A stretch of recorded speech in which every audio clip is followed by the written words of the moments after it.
Things are really just waiting to be finished tomorrow because there's this big pile of debris that's still here from this large tree that fell on a home. This is on River Hill Road in Marietta, and crews, they're going to be back here tomorrow trying to finish up this job. The weekend storms bringing down this massive tree crashing through a Marietta house, which is very scary. Lauren Jones is a horticulturist with Tomahawk Tree Services. The crew has been working since Friday night to remove the tree from the yard and clear debris. The tree spans the length of the yard and flattened the back deck. Neighbors tell us no one was hurt. How busy has today been for you guys? Very busy, yeah. Today with storms like this, with the water penetrating the ground like it did all night, and then the winds coming through. We had some winds come through today, so that's what happens with that activity. Absolutely. In Coweta County,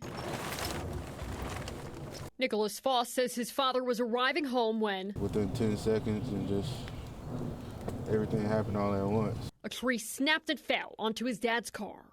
He had called me, told me, the tree fell on him. I didn't know what happened, so I just, rushed back. By the time I see the ambulance pulling up into the neighborhood, and I'm like, oh, Lord, I hope it's not him, just to figure out, it was him.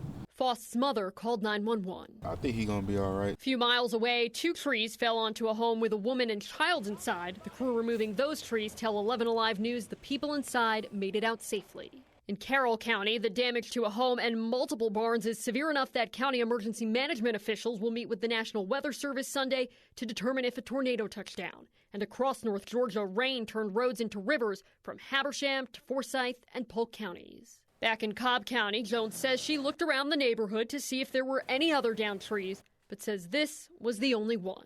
It's Mother's nature, there's no rhyme or reason, really. As for the rest of Cobb County, a county spokesperson tells me the damage was mainly downed trees in the road. The fire department is also investigating a house fire that was potentially caused by lightning, but that is still under investigation. Live in Marietta, Gilad Malamed, 11 Alive News. All right, thank you, Gilad.